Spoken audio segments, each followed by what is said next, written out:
Bună ziua, am înțeles că așa se începe o prezentare, numele meu este Maria Măneciu. Fac parte din familia Dotera de 4 spre 5 ani deja. Am acum o mică echipă de oameni care îmi sunt tare dragi, tare apropiați sufletului meu. O bună parte din ei îi știam și înainte de Dotera și mi erau dragi și înainte. Pe unii dintre ei îi știam înainte de Dotera, însă nu mai vorbisem cu ei de ani și ani. Iar pe alții, ce credeți, am cunoscut după. Am început dezvoltarea acum mici, dar care va deveni mare, unei comunități numită Mămici fără frici, din dorința de a ajuta, ghiciți pe cine, mămicile, să se împuternicească și să scape de fricile lor în legătură cu sănătatea copiilor lor. Practic, ceea ce îmi doresc este să mă ajut pe mine de acum 5 ani. Ca și Rand Dotera, că suntem nu la un curs, la un seminar care cumva îndreptat pe partea de business, așa cum vede Dotera partea de business, ca și Rand sunt elite și în momentul ăsta, cu majoritatea unilor, da, îmi plătesc comenzile mele lunare cu bonusul pe care îl primesc în Dotera. Dar cel mai important pentru mine este faptul că acum știu că am ceva de oferit. Acum știu și văd că am o direcție și un sens. Dar nu întotdeauna a fost așa. Practic, eu m-am intersectat cu Dotera în anul 2020. În 2020 eram mama de copii mici, unul de 2 ani și unul de 4 ani jumătate. Bine, astăzi tot mama lor sunt, doar că văd că să mă schimba puțin de timp. Aveam un job, lucram în domeniul studiilor de piață, cumva încă mai lucrez. Practic, un job care presupunea să fiu mai tot timpul în perioada aia împreună cu soțul meu pe teren, discutând cu oameni, aplicându-le chestionare pe diverse teme. Mai aveam multe datorii dintr-o afacere cu care o încercasem anterior, clasică. Le-am încercat, mă rog, cu timp de vreo 3 ani, un magazin de covoare. Magazin care, vă puteți imagina, deja nu a vrut să ne ducă pe culmile succesului, așa cum ne imaginam noi în momentul ăla cu mintea noastră de foști studenți ai Facultății de Economie și Administrare a Afacerilor. Cred că ceva din administrarea afacerilor n-am înțeles prea bine. Tot din domeniul business-ului mai încercasem un business network marketing. Am intersectat prin 2011, cred, prima dată cu network marketing-ul. Am intrat în acea companie pentru bani, pentru business, bani am câștigat. Dar am rămas prin preajmă vreo 2 ani pentru oamenii pe care i-am întâlnit acolo și pentru faptul că în zonă îmi mirosea puțin la dezvoltare personală. Dar cum business-ul nu s-a întâmplat și banii nu s-au întâmplat, la un moment dat au început ușor să se răcească relațiile. Practic, cam asta era în mare viața noastră în momentul acela. Ne trăiam viața, lucram pentru că aveam nevoie de bani să ne facem, pentru viața de zi cu zi și să ne creștem copiii. Da, mulțumesc. Am încercat cu ea de alte argumente. Ok. Spuneam că pur și simplu viața noastră nu era ok. Ce puțin noi așa ne gândeam, eram bine? Noi eram bine. Știți ce se întâmplă? Noi, adulții, eram bine. Singura problema noastră erau copiii ăștia care mereu luau ceva de la grădiniță. Mereu luau tot felul de boli de la grădiniță. Și mereu eram cu ei la 2-3 săptămâni la medic. Ori cu unul, ori cu altul, pe dată cu amândoi.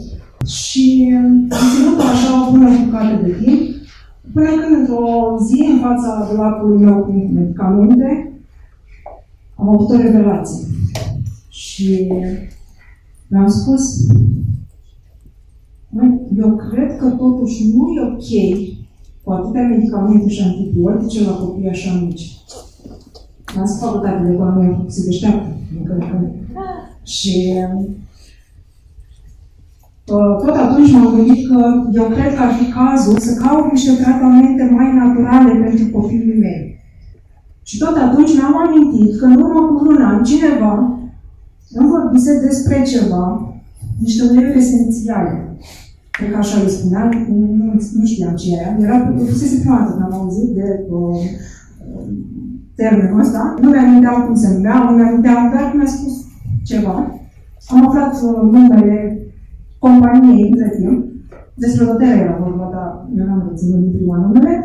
M-am apucat să caut și ce credeți? Când m-am apucat să caut, am descoperit că eram pe un grup. Poate puteți imagina pe care, da, pe ăla care zicea numele cel mai mare din Europa, și am început să citesc pe grup. Și n-am înțeles nimic. Nimic! Nu înțelegeam. Și dar la un moment dat am dat peste o postare pe care am înțeles-o. Am fost foarte bucuroasă că am înțeles ceva în sfârșit de acolo. În postare scria, ia legătura cu cine te-a adăugat pe grup. Și pentru că cine mă adăugase pe mine pe grup era prietena mea de viață, cu care fusesem prietene și colege încă din clasa 1 până la 12, o parte din facultate, dar cu care cumva viața între timp ne dusese pe drumuri diferite. Asta am putut să fac. I-am scris Roxane și ce s-a mai întâmplat pentru mine a fost minunat, pentru că nu o să-mi se obosească foarte mult. Eu știam că Roxane e femeie serioasă și mi-am spus imediat dacă Roxane e de la din asta, sigur e treabă serioasă. Am transferat imediat încrederea în persoană către produs și n-am avut nevoie să mă chinui să gândesc prea mult mai departe. Am început să folosim uleiurile pentru copii și pentru noi, că eram curioși, desigur. Dar ce s-a întâmplat a fost faptul că foarte repede, în următorul meu, Roxana, m-a trimis către surse de informație. M-a trimis la videouri pe Elenei, pe care spunea și Nola. M-a trimis către Academia Noua Viață a soților Bukovski. Și atunci ceva a început să se schimbe. Eu, în primă fază, am simțit foarte repede puterea de reimaginat a comunității în care intrasem. Eu mi-am făcut cont doTERRA în februarie 2020, la sfârșitul lui februarie 2020. În martie 2020 am fost închiși în casă. Nu știu dacă vă mai amintiți, eu nu pot uita asta. Și în acea perioadă, în martie, începând în martie 2020, proaspăt intrată în doTERRA, am dat peste adevărată mină de aur. Nu o consideram așa atunci, acum spun asta, pentru că în acea perioadă au fost foarte multe live-uri, au fost foarte multe Zoom-uri, au fost foarte multe evenimente educative. Dar, într-adevăr, multe dintre ele despre ceea ce fac și ce sunt uleiurile esențiale, însă cele care pe mine m-au impactat cel mai mult și pentru mine au fost cele mai importante, au fost cele despre viață. Cele despre ce se întâmplă în jurul nostru, de ce se întâmplă, cele despre de ce COVID nu e ceea ce se prezintă a fi, despre cum funcționează lumea, despre cum funcționăm noi ca oameni, despre... Nici nu mai știu să spun despre ce. Simțeam că totul... Mulțumesc! Mulțumesc! Știți cum am început să mă simt în acea perioadă? Eram ca un copil într-un magazin de dulciuri. Eram ca Charlie în fabrica de ciocolate. Nu știu dacă știți că eu citesc acum împreună cu fiul meu mai mare. Charlie este un băiețel sărac, foarte sărac, flămând la propriu, fără hrană, și într-o bună zi primește biletul de aur, cu ajutorul căruia poate intra în cea mai faimoasă și cea mai mare fabrică de ciocolată din lume. Eu eram Charlie. Nu știu cum se termină cartea, n-am terminat-o, la fel cum nu știu nici povestea mea cum se va termina, este work in progress.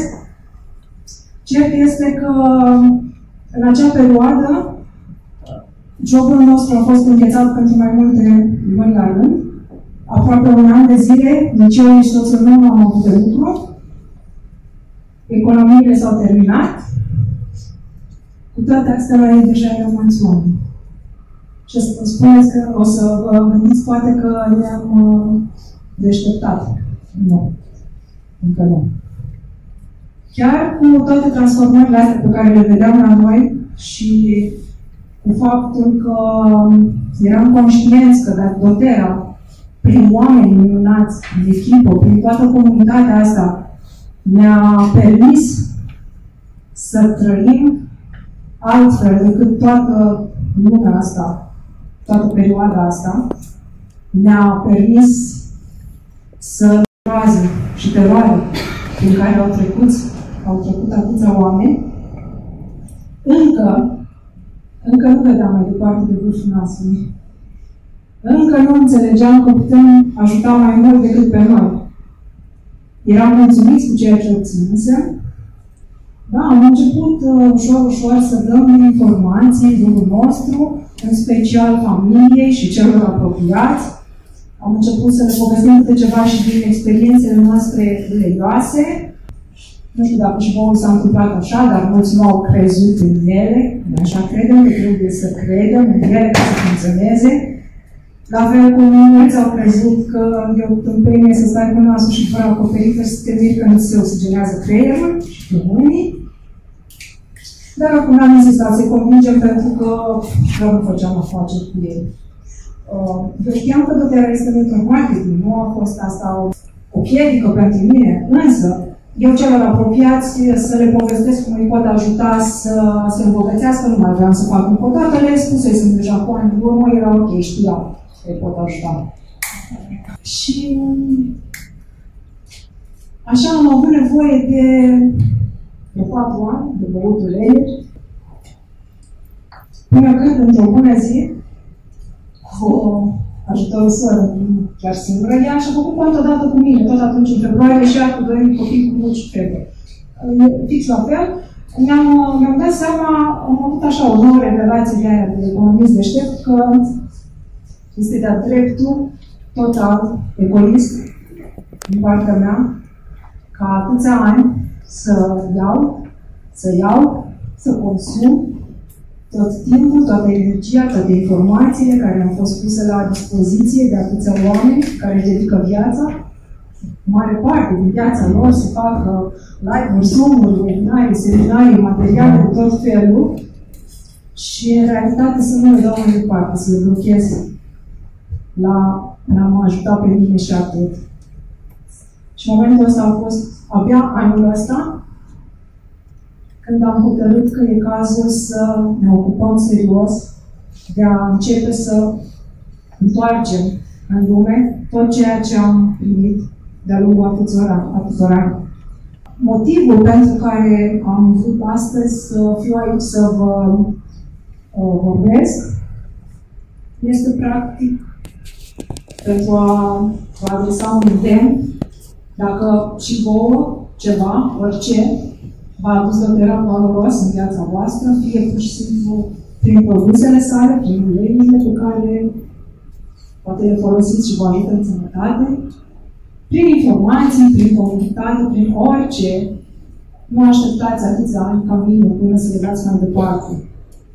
Și în plus de asta, vreau să vă rog, îndemn pe voi și pe mine, haideți să nu ne mai considerăm oameni mici și neputincioși. Haideți să realizăm, în sfârșit, nu știu, poate unii dintre voi ați făcut-o deja, pentru că v-am spus, e noutate, de-aia vreau, încep să strig la toată lumea. Haideți să realizăm deja că lumea are nevoie de noi. Da? Știu, sună ca, nu știu ce cuvinte mari, dar, dragilor, un om, dacă l-ai ajutat, o familie, dacă ai ajutat-o, ai ajutat lumea. Pe doi, deja, dacă ai ajutat lumea dublu, vă imaginați?